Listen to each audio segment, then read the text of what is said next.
First ever factory outlet Mukunda jewellery KPHB Kothapet Khammam Somajiguda Hanamkonda.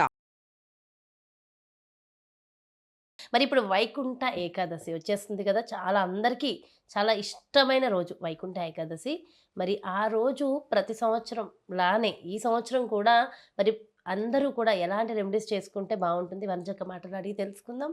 నమస్తే వంజక్క. నమస్తే మజాను. వంజక్క మరి వైకుంఠ ఏకాదశి అసలు చాలా మందికి ఇష్టమైన రోజు. హ్మ్. అంటే అన్ని ఏకాదశుల కన్నా కూడా ఇదొక డిఫరెంట్ కదా! అవును. సో, ఆ స్పెషాలిటీ ఏమిటి? హ్మ్. ముఖ్యంగా ఆ రోజు ఉత్తర ద్వార దర్శనం తెలుస్తారు. అవును. ఎందుకు? హ్మ్. దాని గురించి డీటెయిల్డ్‌గా చెప్పి, మరి ఏ రెమెడీస్ చేయడం వల్ల అందరికీ చాలా బావుంటుంది? అది కూడా చెప్పండక్క. యెస్.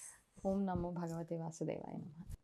ఏకాదశి అంటేనే ఒక స్పెషాలిటీ. అయితే ఆ స్పెషాలిటీ మనం ఏంటంటే ఏకాదశి అంటే ఆ రోజు ఎటువంటి కార్యక్రమం ఎటువంటి పని మొదలుపెట్టినా ఓకే నిరాటంకంగా ఎటువంటి ఇది లేకుండా ముందుకెళ్ళిపోతూ ఉంటుంది ఆ పని. ఓకే మనం ఎన్ని ఏకాదశులు అయితే చేస్తూ ఉంటామో అంత మనం భగవంతుడికి ఇంకా అంత దగ్గర అవుతూ ఉంటాం, అంత విష్ణుమూర్తికి ఇంకా దగ్గర అవుతూ ఉంటాం. అది అందులో ఇంకా స్పెషాలిటీ ముక్కోటి ఏకాదశి.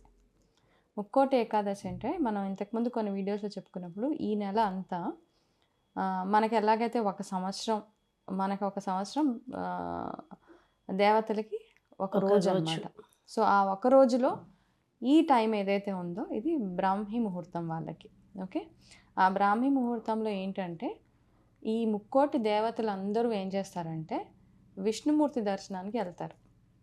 ఓకే విష్ణుమూర్తి ముక్కోటి దేవతలు అందరూ కలిసి ఆ విష్ణుమూర్తి ఇంక్లూడింగ్ బ్రహ్మ దేవుడు కూడా వెళ్ళి ఆయన చూపు మా మీద పడితే బాగుండు అని ఆయన ముందు అందరూ ఆ వైకుంఠ ద్వారం దగ్గరికి వెళ్తారనమాట.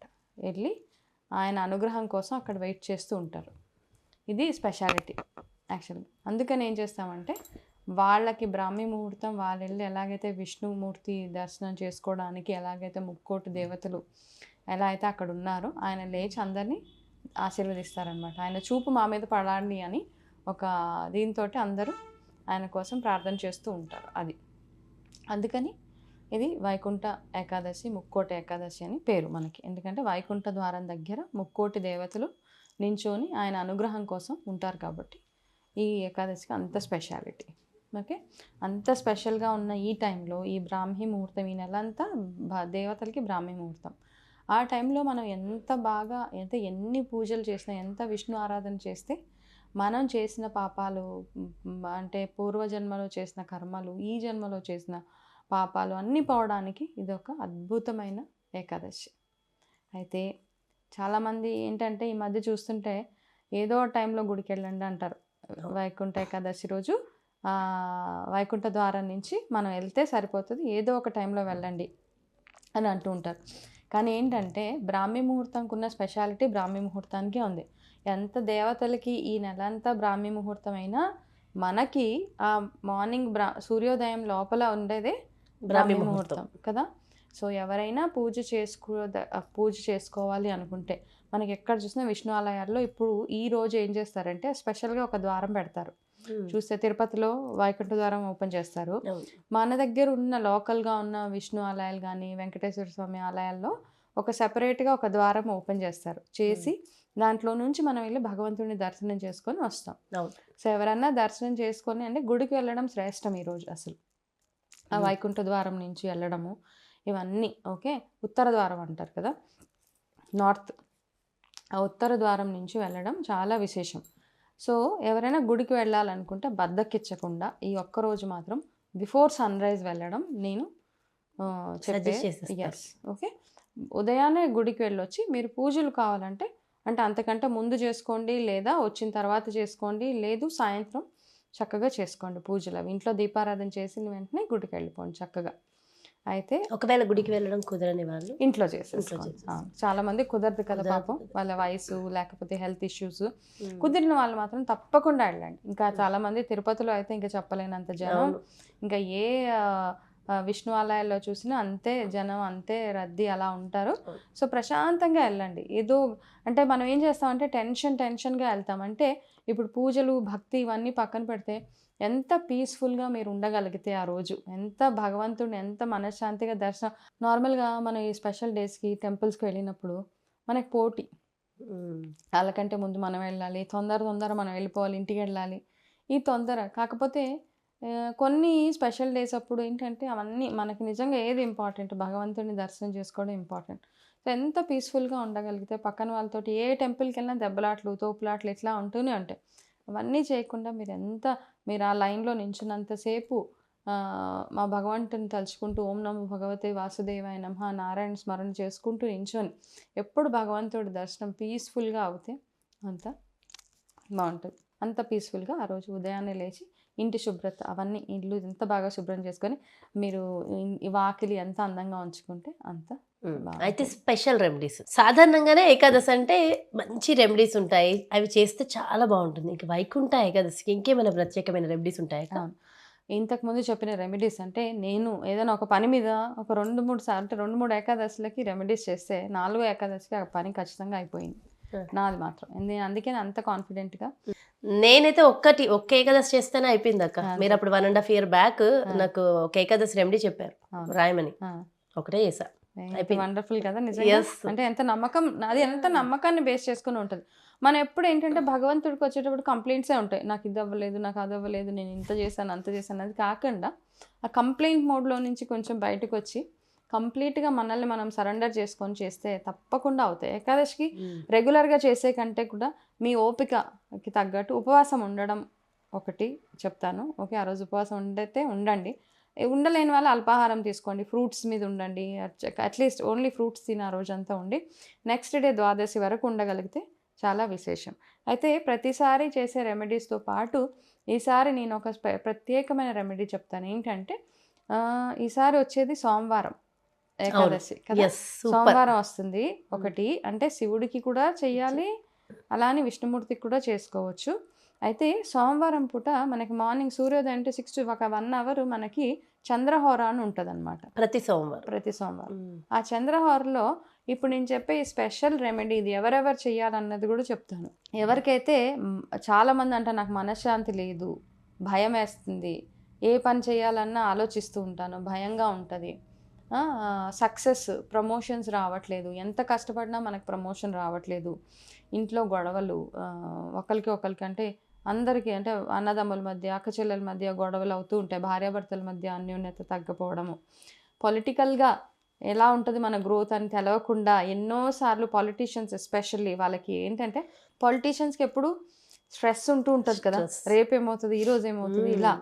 ఓకే, రియల్ ఎస్టేట్స్లో అప్స్ అండ్ డౌన్స్ ఉంటున్న రియల్ ఎస్టేట్ వాళ్ళకి ఎప్పుడైనా సరిగా వాళ్ళకి ప్రాఫిట్స్ తగ్గుతున్నాయి, లేకపోతే వాళ్ళు అనుకున్నది అవ్వట్లేదు, వాళ్ళు చేసిన ఇన్వెస్ట్మెంట్ మీద వాళ్ళకి కావాల్సిన రిటర్న్ రావట్లేదు, ఇట్లాంటివన్నీ ఉన్నవాళ్ళు.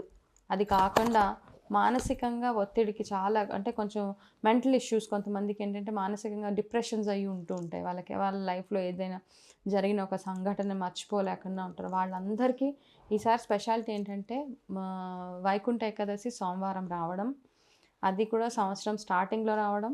ఓకే, న్యూ ఇయర్కి స్టార్టింగ్, ఓకే, కొత్త సంవత్సరానికి వెల్కమ్. మంచి యాక్చువల్గా చూస్తే డేట్ ఫస్ట్ రోజు January 1st రోజు ఈవినింగ్ నుంచి ఏకాదశి ఉన్నది. అవును కదా వైకుంఠ ఏకాదశి. సో ఆ రోజు నుంచి ఉండి నెక్స్ట్ డే వరకు ఉన్నది, 8 o'clock దాకా ఉంది, తర్వాత రోజు 8-8:30 వరకు ఉంది.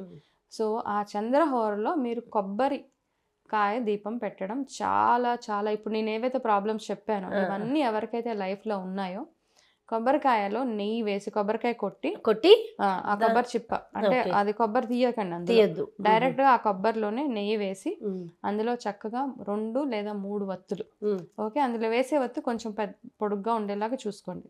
మీరు ఒక కొబ్బరి చిప్పలో పెట్టొచ్చు, ఇంకో కొబ్బరి చిప్ప నైవేద్యంగా పెట్టొచ్చు, లేదు 2 వాటిల్లో కూడా దీపాలు పెట్టొచ్చు. ఓకే, కానీ మెయిన్గా పెద్ద చిప్ప అయితే ఎటువైపు అయితే 3 కళ్ళు కింద ఉంటాయి చూడు, పీస్ తీసేసి అటువైపు పెట్టాలన్నమాట. ఓకే, పెట్టి మీరు ఆ దీపం వెలిగించి, ఆ దీపం వెలిగించేటప్పుడు కొంచెం జాగ్రత్తగా ఉండండి, ఆ కింద బేస్ ఒలికి పడిపోతూ ఉంటుంది. సో కింద ఏదైనా ఒక గిన్నె పెట్టి ఆ గిన్నె మీద కొబ్బరి చిప్ప పెట్టి అందులో ఆవు నెయ్యి వేసి చక్కగా 3 వత్తులు 2 లేదా 3 వత్తులు వేసి దీపం వెలిగించండి. ఆ దీపానికి అలంకారం కోసం పసుపు కుంకుమ పెట్టి పువ్వులు అవన్నీ పెట్టిన తర్వాత మీరు భగవంతుడి దగ్గర ఈ దీపాన్ని వెలిగించి విష్ణు సహస్రనామం కానీ మీకు ఏది తోస్తే అది, విష్ణు సహస్రనామం, విష్ణు అష్టోత్తరం ఇవన్నీ చదివి, అలాగే సోమవారం వచ్చింది కాబట్టి శివ పంచాక్షరి స్తోత్రాలు ఇవన్నీ మీకు ఏది నోటికి బాగా వస్తాయి, ఉచ్చారణ బాగా ఏదైతే చేయగలుగుతారో ఇవి చేసి మీ మనసులో ఉన్న కోరికని ఇంతకుముందు చెప్పినట్టు ఒక ఆకు మీద రాసి అక్కడ భగవంతుడి దగ్గర పెట్టండి. ఆకు ఎలాంటిది, మీరు బయటకు మీ గార్డెన్లోకి కానీ మీ తోటలోకి ఎక్కడ వెళ్ళినా కింద రాలి పడిపోయిన ఆకు దాన్ని తీసుకొని వచ్చి అది ఎండిపోయిందా పచ్చగా ఉందా ఇవేమీ అవసరం లేదు. ఆ ఆకు మీద మీ మనసులో ఉన్న ఒకటే ఒక కోరిక, ఒక ఆకు మీద ఒకటే కోరిక రాసి అక్కడ భగవంతుడి దగ్గర పెట్టి విష్ణు సహస్రనామాలు అవన్నీ చదివేసి ఆ రోజంతా మీరు ఉపవాసం ఉండగలిగితే ఉండి గుడికి ఎలాగో వెళ్ళమని చెప్పాను, వెళ్ళి వచ్చి తర్వాత రోజు ఆకుని ఏ చెట్టు నుంచి అయితే ఆకు రాలిందో ఆ చెట్టు కింద తీసుకెళ్ళి ఆకుని పెట్టేయాలి. ఓకే, ఇది సింపుల్గా చేసే రెమెడీ. కానీ ఈ కొబ్బరి దీపం ఏదైతే చెప్పానో ఇది ఈసారి ఏకాదశి ఉంది కాబట్టి ఈరోజు సోమవారం ఏకాదశి తప్పకుండా ఇది చేయడం ఒకటి.